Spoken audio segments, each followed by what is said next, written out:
Hello students, welcome to GJ study. और आज हम पढ़ेंगे class 10th maths NCERT chapter 3 pair of linear equation in two variables की exercise 3.5 के questions. Students, ये जो हमारी एक्सरसाइज 3.5 है, ये एक्सरसाइज क्रॉस मल्टीप्लिकेशन मेथड पर बेस्ड है और इसकी जो इंट्रोडक्शन वीडियो है उसका लिंक भी डिस्क्रिप्शन बॉक्स में दे दिया गया है। अब हमारे सामने है आज का फर्स्ट क्वेश्चन और फर्स्ट क्वेश्चन में हमें दिया है which of the following pairs of linear equation has unique solution, no solution और infinitely many solution. In case there is a unique solution find it by using cross multiplication method. देखिए, first question में जो हमें दिया गया है इसके 4 parts हैं और यहाँ पे हमसे बोला गया है कि इसके पेयर्स ऑफ लीनियर इक्वेशन को हमें पहले ये सर्च करना है कि ये इसके सॉल्यूशन यूनिक सॉल्यूशन है या फिर नो सॉल्यूशन है या इन्फिनिटली सॉल्यूशन है। अगर इनके सॉल्यूशन यूनिक सॉल्यूशन होते हैं उसके बाद हमें इसमें क्रॉस मल्टीप्लाई मेथड अप्लाई करना है। ओके, तो हम कैसे ही पता लगाते हैं कि गिवन इक्वेशंस के सॉल्यूशन किस तरीके के होंगे। तो उसके लिए देखिए, हमने ये पढ़ा था कोफिशिएंट वाला का मेथड, जिसमें हमें ये दिया गया था अगर a1/a2, अगर कोफिशिएंट का ratios a1/a2 is not equal to b1/b2 होता है, तब इक्वेशन के जो सॉल्यूशन हमें मिलेंगे वो यूनिक सॉल्यूशन मिलेंगे। एंड अगर हमारे पास तीनों रेशियोज इक्वल होते हैं देन हमको इन्फिनिटली मैनी सॉल्यूशन मिलेंगे। ओके, इसी तरीके से थर्ड में अगर दो रेशियो आपस में इक्वल होते हैं एंड C1/C2 इक्वल नहीं होता है, तब हमें कोई भी सॉल्यूशन नहीं मिलेगा और लाइंस होंगी पैरेलल। ओके, तो हम इसमें 1 बाय 1 चेक कर लेते हैं। फर्स्ट क्वेश्चन में हमें यहाँ पे दिया है x - 3y - 3 equal to 0, 3x - 9y - 2 equal to 0। ये फर्स्ट इक्वेशन हम सपोज कर लेते हैं और ये सेकंड इक्वेशन में। अब हम इसके कोफिशिएंट देखते हैं। यहाँ पे a1 की वैल्यू फर्स्ट इक्वेशन में, इसकी जब हम कंपेयर करते हैं ax + by + c1, इससे हम कंपेयर करते हैं a2x + b2y and + c2 equal to 0। तो यहाँ पे हमें a1 की वैल्यू मिल जाती है 1 and b1 equal to -3 and c1 की वैल्यू मिलती है -3। इसी तरीके से a2 की वैल्यू है 3 एंड b2 की वैल्यू है -9 एंड c2 इज़ -2। ओके, फिर हमने निकाला इसमें से a1/a2, फिर b1/b2 एंड देन c1/c2। तो a1/a2 में हमें मिलेगा 1/3 एंड b1/b2 में मिलेगा -3 एंड -9, जिसे कि हम रिड्यूस करके क्या लिख सकते हैं, माइनस माइनस कैंसिल हो गया और हमें मिलेगा 3 1 जा 3 एंड 3 जा 9, 1/3। Okay, and c1/c2 -3 and -2। तो यहाँ पे हम क्या देख रहे हैं कि a1/a2 की भी वैल्यू 1/3 है एंड b1/b2 की भी वैल्यू 1/3 है। तो जब ये दोनों वैल्यूज़ आपस में इक्वल होती हैं एंड c1/c2 की वैल्यू है 3/2, तो हमें किस तरीके की कंडीशन मिलती है यहाँ पे कि a1/a2 is equal to b1/b2। Okay, तो यहाँ पे जब हमें इस तरीके की कंडीशन मिलती है तो इट मीन्स क्या है, ये लाइंस के सॉल्यूशन क्या है, नो सॉल्यूशन है। और यहीं पे ये क्वेश्चन का एंड हो जाता है, क्योंकि अगर इसके सॉल्यूशन हमें यहाँ पे कोई नहीं मिल रहे हैं इट मीन्स ये यहाँ पे स्टॉप हो जाता है। Okay, note it down. अब सेकेंड पार्ट है हमारे सामने और सेकेंड पार्ट में ये से हमने इक्वेशन 1 मान लिया और इक्वेशन सेकंड मान लिया और यहाँ पे हम a1 और a2 की वैल्यू पता कर लेते हैं। तो इस इक्वेशन में a1 की वैल्यू हमें मिली है 2 एंड b1 की वैल्यू मिली है 1 and c1 equal to -5 and a2 की वैल्यू हमें 3 मिली है, b2 की वैल्यु मिली है 2 एंड c2 की वैल्यू मिली है -8। हम चेक कर लेते हैं कि इसका सोल्यूशन किस तरीके का होगा इससे कंपेयर करके। तो यहाँ पे हमने a1/a2 की वैल्यू निकाली तो हमें मिली 2/3। इसी तरीके से b1/b2 की वैल्यू निकाली तो हमें मिलती है 1/2। तो यहाँ पे हमने क्या देखा कि a1/a2 is not equal to b1/b2। अगर a1/a2 b1/b2 के इक्वल नहीं है इट मीन्स गिवन लाइंस जो हमें दी गई हैं इनके सॉल्यूशन हमें क्या मिलेंगे, हमें यहाँ पे मिल जाएंगे यूनिक सॉल्यूशन। और क्वेश्चन में कहा गया है कि अगर हमें किसी भी पेयर ऑफ लीनियर इक्वेशन के यूनिक सॉल्यूशन मिलते हैं तो हमें इसको सॉल्व करना है क्रॉस मल्टीप्लिकेशन मेथड से। तो हमें इसे फर्दर जो है प्रोसीड करना होगा और इसका सॉल्यूशन निकालना है क्रॉस मल्टीप्लिकेशन मेथड से। तब हम अप्लाई करते हैं इसमें क्रॉस मल्टीप्लिकेशन मेथड को।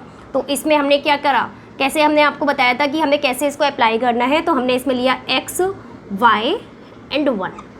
ओके, और यहाँ हमें क्या लेना है, यहाँ हमें लेना है b1, इस तरीके से b1 और इधर लेना है c1, इधर a1 एंड देन b1।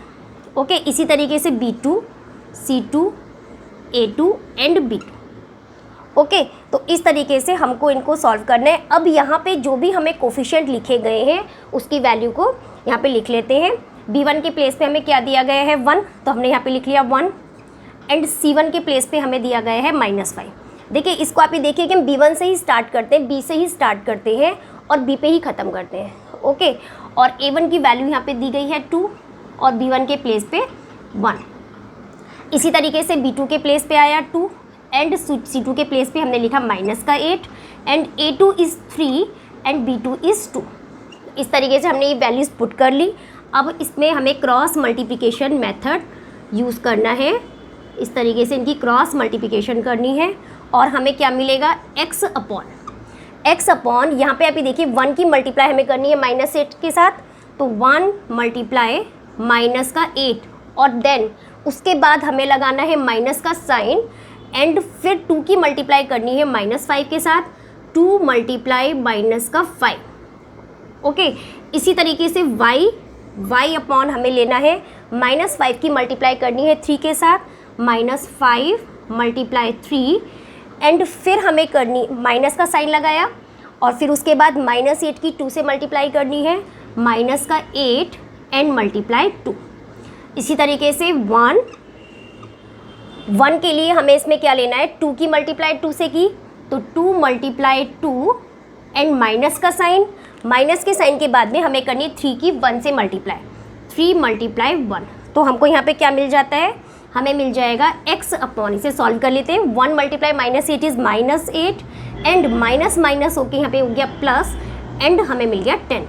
इसी तरीके से y अपॉन -15 एंड माइनस और माइनस कितना हो गया प्लस 10 एंड 1 अपॉन यहाँ पे हो जाता है 16 एंड 1 अपॉन ये हो जाएगा 2 मल्टीप्लाई 2 इज़ 4 माइनस का 3। ओके, तो हमें क्या मिल जाएगा, इसको मैं इस साइड लिख लेती हूँ। x की वैल्यू x अपॉन हमें मिलेगा माइनस का 8 plus 10 is 2 and y upon minus का 15 एंड प्लस 16 हो गया 1 एंड 1 अपॉन 1।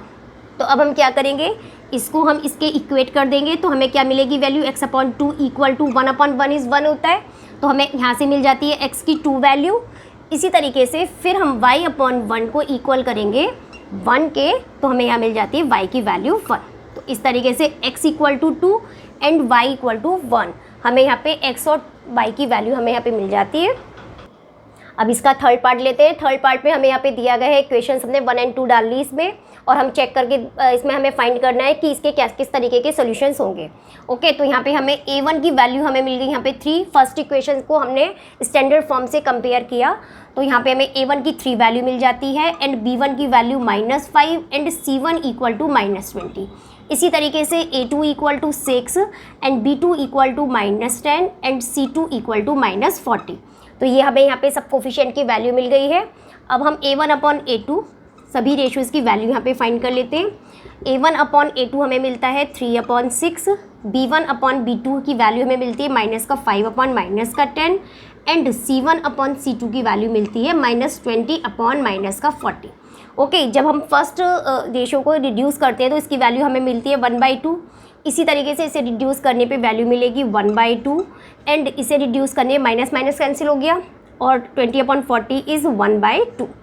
तो यहाँ हमने क्या देखा कि a1 अपॉन a2 की वैल्यू भी 1/2 है, b1 अपॉन b2 की वैल्यू भी 1/2 है एंड c1 अपॉन c2 की वैल्यू भी 1/2 है। इट मीन्स कौन सी कंडीशन यहाँ पे बनती है, a1 upon a2 is equal to b1 upon b2 and c1 upon c2।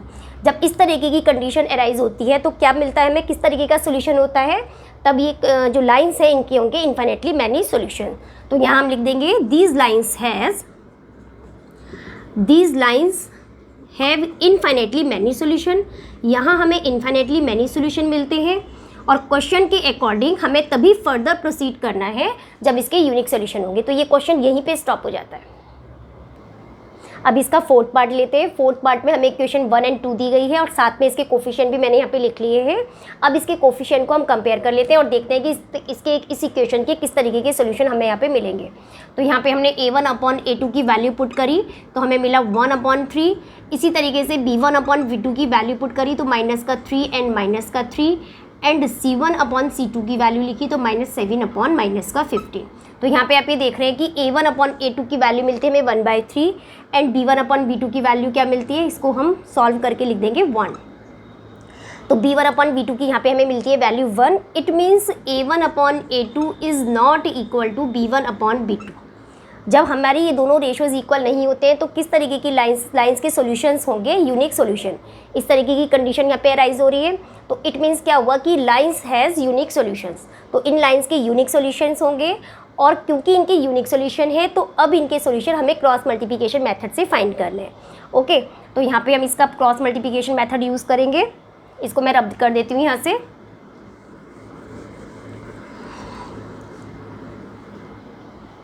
Cross multiplication method के लिए हमने क्या किया था, x, y and 1, and then हमको क्या लिखना है, हमें यहाँ पे B1, C1, A1 एंड वापस B1। देखिए इस इक्वेशन को देखिए, यहाँ से हमें स्टार्ट होना है, इस y के कोफिशिएंट से स्टार्ट होना है और y के कोफिशिएंट पे ही यहाँ पे हमको एंड करना है। मीन्स हमने लिया B1 -3 एंड फिर हमने लिया -7 एंड मैं डायरेक्टली लिख देती हूँ क्योंकि अब करते करते आप लोगों को भी ऐसे ही प्रैक्टिस हो जाएगी। एंड देन फिर हमने A1 के कोफिशिएंट है हमारे पास 1 एंड फिर हमें लेना है C1 B1, तो B1 की वैल्यू है -3। इसी तरीके से B2 हमने यहाँ से लिया, B2 की वैल्यू है -3 एंड फिर -15 एंड देन 3 एंड देन -3। इस तरीके से हमने यहाँ पे वैल्यू पुट कर ली है। अब हमें क्रॉस करके इनका क्रॉस मल्टीप्लाई निकालना है। ओके, अब हमें पास x की वैल्यू है, इस तरीके से x अपॉन करके हमको क्या लिखना है, -3 की मल्टीप्लाई करनी है -15 के साथ। तो -3 मल्टीप्लाई -15 एंड फिर हमको माइनस पुट करना है और फिर हमें लिखना है -3 मल्टीप्लाई -7। देखिए माइनस और प्लस में आपको गड़बड़ नहीं करनी है क्योंकि इसी में बहुत कन्फ्यूज़न होता है, तो इसलिए हम पहले एक बार क्लियर सब लिख लेते हैं, उसके बाद इसे सॉल्व करेंगे। y अपॉन y को हमें इस तरीके से -7 की 3 से मल्टीप्लाई हमने की, -7 मल्टीप्लाई 3 एंड माइनस का साइन लगाना नहीं भूलना है आपको। एंड हमें यहाँ पे -15 की 1 से मल्टीप्लाई करनी है, -15 मल्टीप्लाई 1 एंड 1 अपॉन इसके साथ हमें क्या लेना है, 1 मल्टीप्लाई -3 एंड -3 मल्टीप्लाई -3, 3 मल्टीप्लाई -3। अब हम इसको सॉल्व करेंगे तो हमें क्या मिलेगा, x upon minus and minus हो गया प्लस एंड 15 3 जा 45, माइनस एंड माइनस प्लस हुआ और यहाँ पे हमारा माइनस का साइन एज इट इज़ रहा और हमें क्या मिल गया यहाँ पे 21। इसी तरीके से y अपॉन -7 एंड 3 हो गया -21, माइनस एंड माइनस हो गया यहाँ पे +15 and 1 upon 1 and -3 is -3 and minus और माइनस यहाँ पे हो जाता है प्लस का 9। ओके, अब इसको सॉल्व करके हमको क्या मिलेगा, x अपॉन 45 -21। ओके, इसी तरीके से y अपॉन इसमें हमें मिल जाएगा -6 एंड 1 अपॉन 9 - 3 इज़ 6 हो गया। अब हम क्या करेंगे, इसको थोड़ा इधर लिख लेते हैं, x अपॉन 24 इक्वल टू हम करेंगे 1/6 के इक्वल टू 1/6। ओके, तो हमें क्या मिलेगा, 6 और 24 कट हो गए एंड ये हो गया 4, x अपॉन 4 इक्वल टू 1 हमारे पास हो गया x की वैल्यू 4। ठीक है, इसी तरीके से हमने क्या किया, y को इक्वेट किया इसके 1/6 के, तो क्या मिलेगा, y अपॉन -6 इक्वल टू 1/6, 6 और 6 कैंसिल आउट हो गए और हमें y की वैल्यू मिल जाती है -1। तो इस तरीके से हमें x की वैल्यू मिलती है 4 एंड y इज़ -1। ओके, इसको आप वेरीफाई भी कर सकते हैं कि जो हमें इक्वेशंस दी गई है तो x और y की वैल्यू को यहाँ पे पुट करते हुए आप इसको वेरीफाइड भी कर सकते हैं। Okay, note it. Question number 2 के फर्स्ट पार्ट में हमें यहाँ पे दिया गया है, हमें इक्वेशंस दी गई हैं और साथ में बोला है for which values of a and b does the following pair of linear equation have an infinitely number of solutions. तो यहाँ पे जो हमें क्वेश्चंस दिया है, जो हमें पेयर इक्वेशंस दी गई है, इसके इनफाइनेटली मैनी सॉल्यूशंस होंगे। इनफाइनेटली मैनी सॉल्यूशंस अगर होते हैं तो इसमें ये वाली कंडीशन फुलफिल होती है। ओके, तो यहाँ पे क्या होती है कंडीशन हमारे पास, a1 अपॉन a2 यहाँ पे and b1 upon b2 and c1 upon c2, तीनों रेशियोज आपस में इक्वल होने चाहिए। ओके, अब हम क्या करते हैं, यहाँ पे a1 और सबकी वैल्यूज़ जो है यहाँ पे निकाल लेते हैं। तो यहाँ पे हमें क्या मिलेगी, A1 की वैल्यू मिल जाती है 2 एंड B1 की वैल्यू मिल जाती है 3 एंड C1 इक्वल टू, इसको अगर हम स्टैंडर्ड फॉर्म से कंपेयर करते हैं तो ये हो जाएगी -7। इसी तरीके से सेकेंड इक्वेशन है, ये फर्स्ट इक्वेशन हो गई और ये सेकेंड इक्वेशन हो गई। सेकेंड इक्वेशन में हमारे पास A2 की वैल्यू है A minus B and B2 की वैल्यू है A plus B and C2 की वैल्यू है -3A प्लस B माइनस 2। तो यहाँ पे हमें सबकी वैल्यू हमने निकाल ली है। अब हम क्या करेंगे, इसमें पुट कर देंगे। हमें यहाँ पे A और B की वैल्यू फाइंड करनी है और हमें ये कंडीशंस भी दी गई है। तो हम क्या करेंगे, ये सभी कोफिशिएंट की वैल्यू को इसमें पुट कर देंगे। ओके, तो यहाँ पे हमने क्या किया, A1 के प्लेस पे A1/A2 लिखना है हमें, तो 2/A minus B equal to 3/A plus B equal to -7/-3A plus B minus 2। Okay, अब हम क्या करते हैं, किसी भी दो रेशो को आपस में इक्वेट कर लेते हैं। तो 2/A minus B equal to, अगर हम 3/A प्लस बी करते हैं, ओके, उसके बाद इसके क्रॉस मल्टीप्लिकेशन करेंगे तो हमें क्या मिल जाएगा, 2A plus 2B equal to 3A minus 3B and 2A minus 3A यहाँ पे हमें मिला है। तो हमें हमारे पास क्या आ गया, -2A minus 3A and -3B and -2B। Okay, तो यहाँ में क्या मिल जाता है, -A equal to -5B, minus minus cancel हो गया, तो A की वैल्यू हमें मिल गई है 5B। ओके, इसी तरीके से हम क्या करते हैं, अब हम इन दोनों रेशियो को आपस में इक्वेट कर लेते हैं। तो 3/A plus B is equal to -7। देखिए ऊपर माइनस माइनस हमें दे रखा है दोनों साइड, तो ये दोनों कैंसिल हो जाते हैं और हम इसे डायरेक्टली काट के लिख लेते हैं। 7 3A plus B minus 2। Okay, अब इसकी क्रॉस मल्टीप्लिकेशन करेंगे तो हमें क्या मिल जाएगा, 9A plus 3B minus 6 equal to 7A plus 7B। 9A minus 7A directly लिख देती हूँ मैं इसे, 9A में से 7A माइनस हुआ तो यहाँ मिल गया हमें 2A। इसी तरीके से 3B माइनस B है तो हम इसे क्या लिखेंगे, 2B एंड यहाँ पे है 7B। ओके, तो 2A equal to 7B minus 2B। तो हमें क्या मिल जाता है, 2A is equal to 7 minus 2B is हो गया 5B और 5B की वैल्यू क्या है, 5B की वैल्यू हमने यहाँ से निकाल ली, 5B is equal to A। तो यहाँ हमें क्या मिल जाता है, कंडीशन, अरे ये देखिए 2A इक्वल टू 5B, ये यहाँ पे कुछ मिस्टेक हुई है। 2A 339 प्लस 3B माइनस ये 6 है बच्चों, ये 6 है, ये B जैसा दिख रहा है, ये 6 है और यहाँ से हमें थोड़ा सा करेक्शन कर लेना है।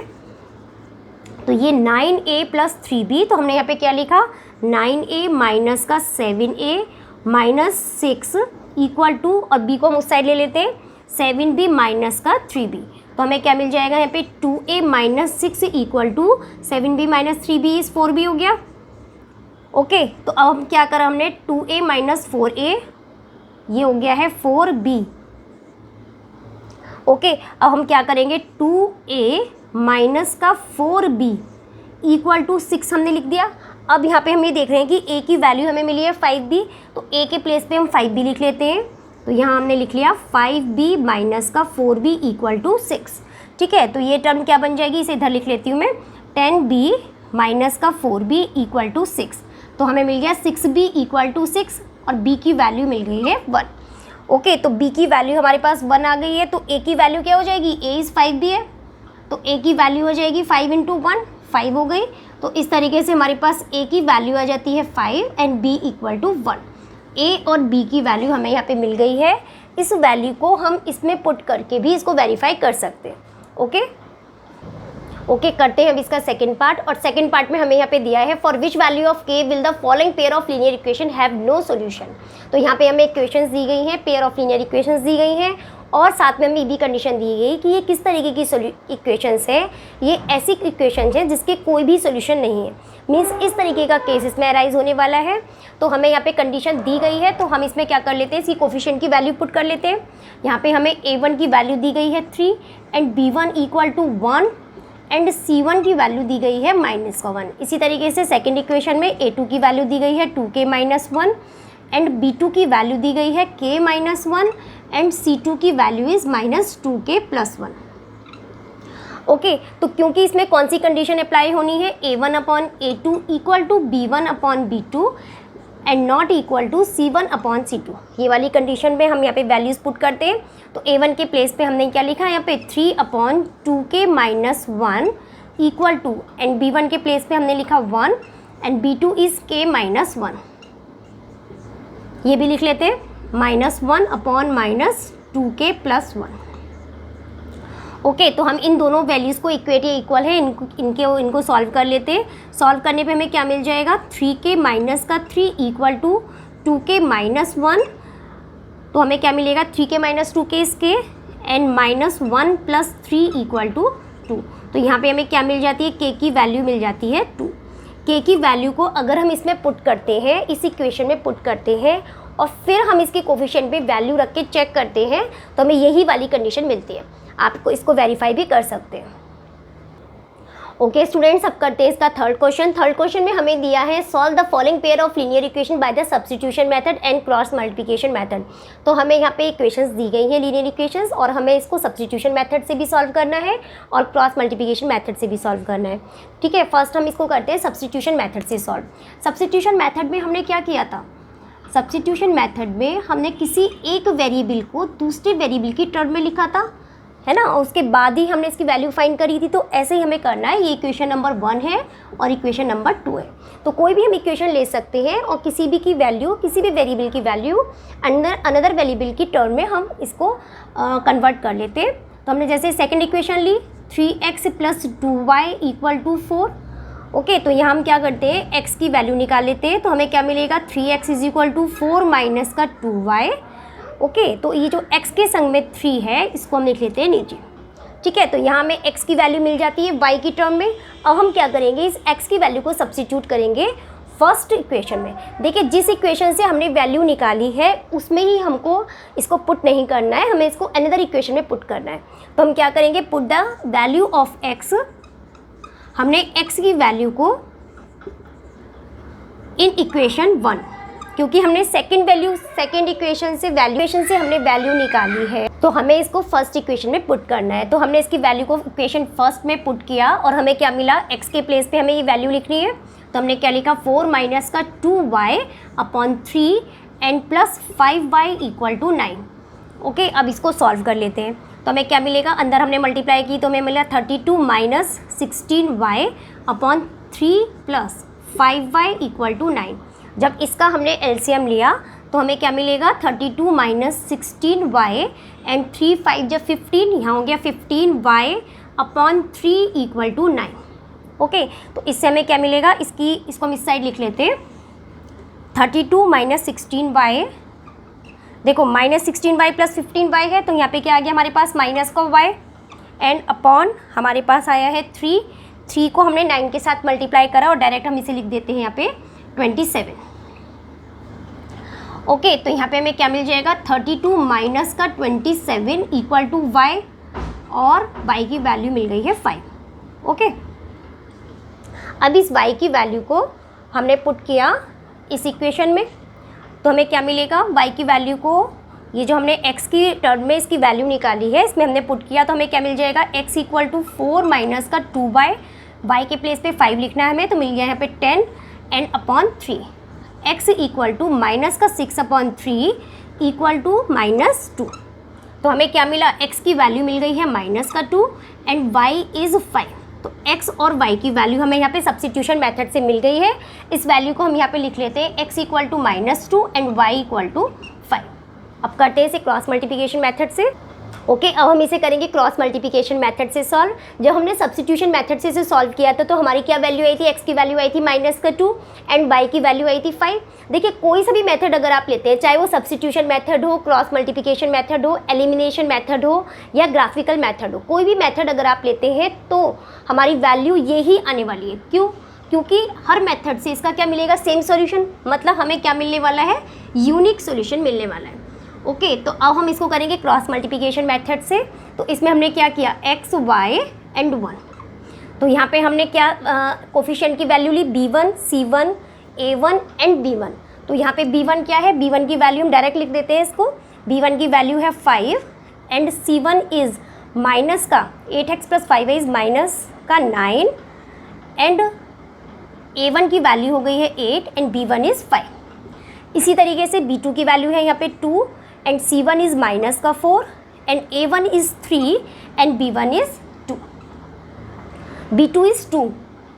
तो यहाँ हमारे पास क्या हो गया, B2, C2, A2 and B2। Okay, अब हम इसका क्रॉस मल्टीप्लिकेशन कर लेते हैं। देखिए क्रॉस मल्टीप्लिकेशन बहुत इजी है, अगर आप इसे इस मेथड से करते हैं तो आपको बहुत इजी पड़ेगा, करते करते आपको प्रैक्टिस भी हो जाएगी इसकी। तो हमने यहाँ पे क्या लिख लिया, बस थोड़ा सा आपको साइन का ध्यान रखना है।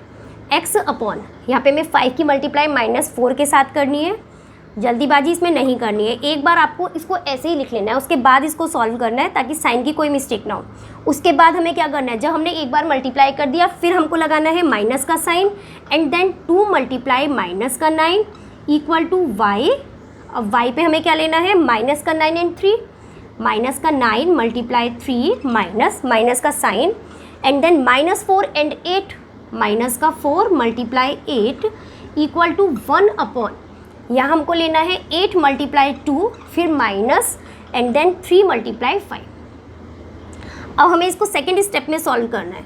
x अपॉन हमें क्या मिला है यहाँ पे माइनस का 20 एंड यहाँ माइनस एंड माइनस प्लस हो गया तो हमें क्या मिल जाएगा 18।